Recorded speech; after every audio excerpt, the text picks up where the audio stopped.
दोस्तों, आज पूरा देश कोरोना महामारी से ग्रसित है। इससे हमारा देश भी अछूता नहीं रहा है।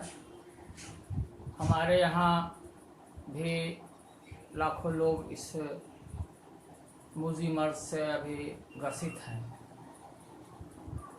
इस दरमियान भारत के अंदर में लॉकडाउन लगाने की भी प्रक्रिया भारत सरकार ने के द्वारा की गई थी, मगर बहुत अफसोस की बात यह है दोस्तों कि जिस समय में यह लॉकडाउन की प्रक्रिया को प्रारंभ की गई, उस समय हमारे देश के अंदर में बहुत ज़्यादा मर्ज का प्रभाव नहीं था। लेकिन बस यूँ कहिए कि 500 के लगभग कुछ मरीज रहे होंगे जो कोरोना से प्रभावित हुए थे, लेकिन सरकार ने इस पर एक्शन लिया। कोरोना के नाम पर देश में लॉकडाउन लगाने का काम किया। शुरुआत के दिनों में तो लगा कि शायद मोदी सरकार बहुत अच्छा काम कर रही है, और जिस तरह का पूरा इन्वायरमेंट तैयार किया गया, उस इन्वायरमेंट में एक खौफ जैसा माहौल पूरे देश के अंदर में हो गया।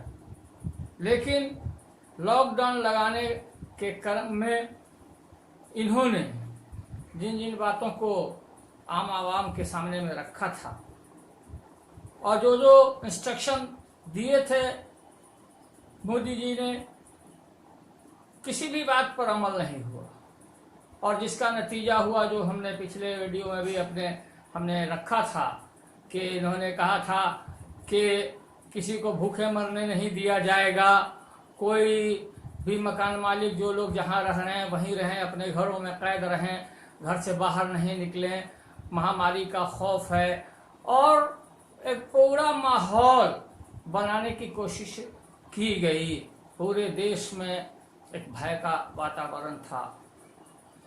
लेकिन इस दरमियान में जो कुछ देखने को मिला कि जिन बातों को भारत सरकार ने कहा था, गरीबों को हम खाना मुहैया कराएंगे, घर तक खाना पहुंचेगा, कोई मकान मालिक मकान से उसको नहीं निकालेगा, ये जितनी भी बातें थी, जो लोग जहां कार्यरत हैं, जिस कंपनी में काम कर रहे हैं या जिन मालिकों के साथ रह रहे हैं, उनका मेंटेनेंस वो करेंगे, उनको पैसे देंगे, एडवांस के तौर पे हो चाहे जिस तौर पे हो।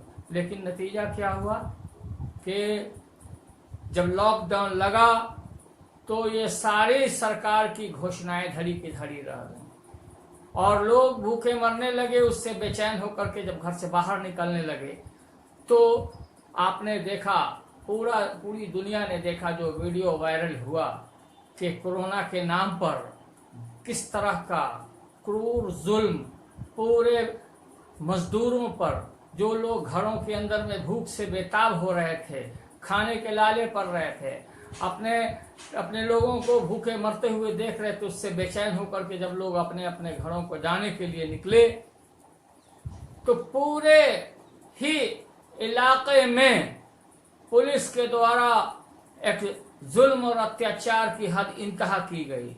लोग भूख से खाना मांगते थे, उनको पुलिस का डंडा मिलता था।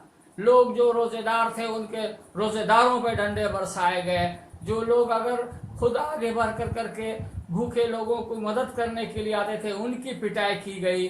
जो बच्चे दूध लाने के लिए अगर घर से बाहर निकला, उसको मार करके हाथ पांव तोड़ देने का काम किया। मैंने एक यूं कहिए कि ऐसा महसूस हो रहा था जैसे कि इस देश की पुलिस इस देश की आवाम पर हुकूमत नहीं करी, यहाँ के हाकिम कहीं बाहर से आकर करके इस देश पर हुक्म चला रहे हैं।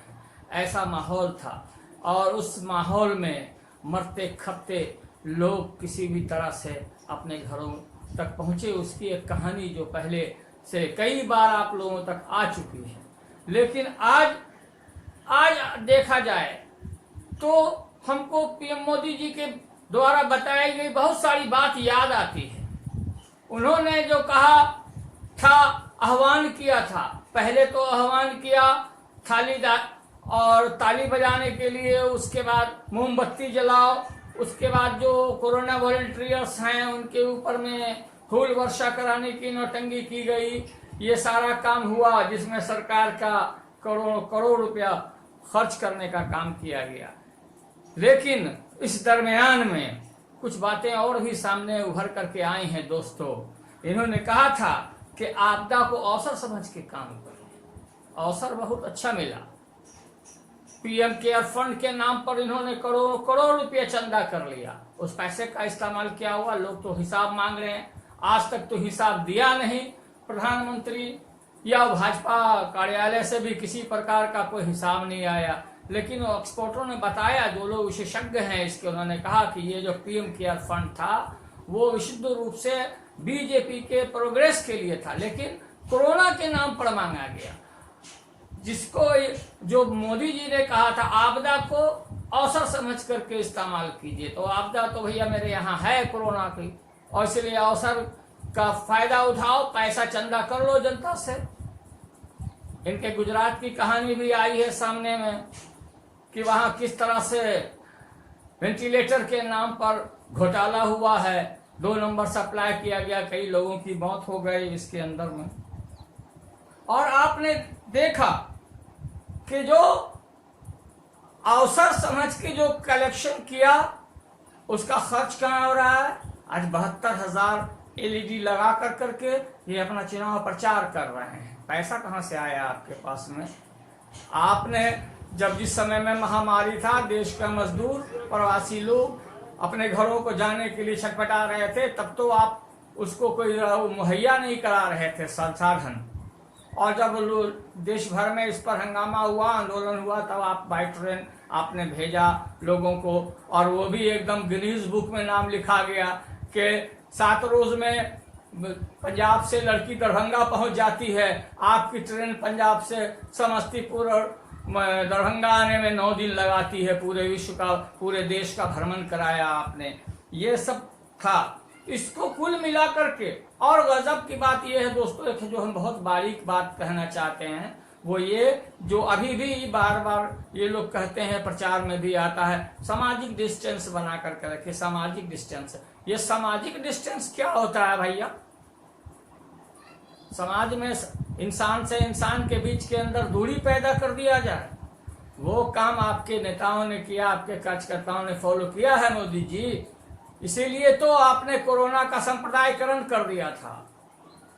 जमात के नाम पर किस तरह का नंगा नाच किया गया पूरे देश के अंदर में, किस तरह से कम्युनल माहौल खड़ा करने की कोशिश की गई, यही है आपका सामाजिक डिस्टेंस।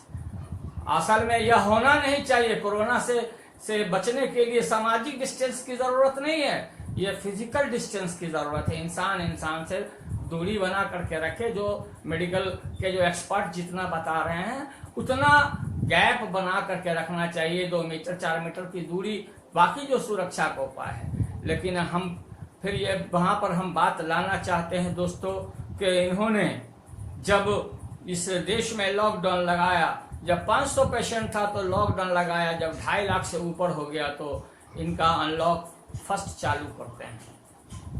आपने इस बीच में बचाने के जो उपाय अगर किए हुए होते, लोगों को घरों में बंद किया था आपने, लोग बंद हो गए थे आपके कहने पर, तो फिर मरीज तो बढ़ना नहीं चाहिए। मरीज 500 से बढ़ के 2.5 पौने 3 लाख पर कैसे पहुंच गया हुजूर, इस सवाल का जवाब कौन देगा।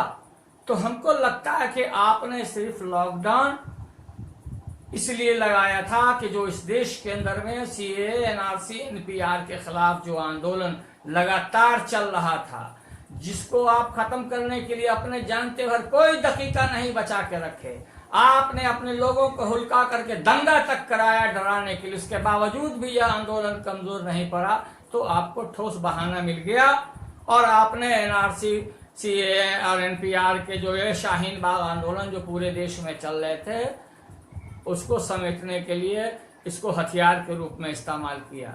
लोग ने आपकी बात को माना, लेकिन उसके बाद आपने क्या किया, सफूरा जरगर को गिरफ्तार कर करके जेल में भेजा। उनके साथ साथ एनआरसी, सीए, एनपीआर के खिलाफ में जो लोग भी लड़ रहे थे, मैक्सिमम नेताओं को पकड़ पकड़ करके बंद करना शुरू किया। आप अपने राजनीतिक बंदियों को इस कोरोना महामारी के आफत में आपने गिरफ्तार कर करके भेजने का काम किया। आप ये समझते हैं कि लोग इस बात पर ध्यान नहीं, सारी बातें याद रखी जाएंगी पीएम मोदी साहब, हम लोग भूले नहीं है। आपने अपनी पार्टी की बरसी मनाई है पहली मोदी 2 का, उसमें आपने अपनी सफलताओं को गिनाते हुए सीए कानून के बारे में भी सफलता को गिनाया है। आपका स्टेटमेंट हमने सुना है। आपको याद रखना चाहिए कि ये सीए का मुद्दा खत्म नहीं हुआ है अभी। सीए एनआरसी एनपीआर का एजेंडा अभी समाप्त नहीं हुआ है। यह उस वक्त तक नहीं समाप्त होगा जब तक इस कानून को आप खत्म नहीं कर देंगे। लोग रुके हुए हैं इंतजार में, आंदोलन होगा। ये विचारधारा बिल्कुल फल फूल रही है लोगों के अंदर में। आज भी सीए एनआरसी एनपीआर के सवाल पर उतना ही गम और गुस्सा मौजूद है जितना आज से 3 महीना पहले था। इसलिए हम ये कहना चाहते हैं कि सरकार सीए एनआरसी एनपीआर आईयूएपीए को वापस ले ले, बेहतर रहेगा। और आज जब आपने अनलॉक 2 अनलॉक 1 किया है, बिहार के अंदर में भी अभी अनलॉक 1 से हम लोग गुजर रहे हैं, तो यहाँ जो प्रवासी मजदूर हैं उनके रोजगार का साधन मुहैया कराए बिहार सरकार। हमने सीएम नीतीश कुमार जी का भी स्टेटमेंट सुना। यहाँ 13 से शायद 15,000 लगभग वो बनाया गया था कोरोना के लिए, मरीजों को रखने के लिए सेंटर बनाया गया था, क्वारंटाइन सेंटर। और उसके बारे में मुख्यमंत्री जी कह रहे थे कि हम वहाँ 14 दिन के क्वारंटाइन में एक लोगों पे 5-5 हजार से भी अधिक रुपया खर्च किया है। हमको लगता है कि सीएम साहब आपको भी मोदी जी का असर हो गया है। वो फेंकते हैं बहुत, आप भी अब फेंकना शुरू कर दिया है। आप अगर 5-5 हजार रुपया 14 दिन के क्वारंटाइन में जो लोग थे उन पर खर्च करते तो चूड़ा और नमक हरी मिर्चाई खाने के लिए नहीं मिलता। और पूरे देश में जो आंदोलन हुआ क्वारंटाइन सेंटर पर विधि व्यवस्था के सवाल पर, खाने पीने रख रखाव के सवाल पर, वो आंदोलन बिहार के अंदर में नहीं होता।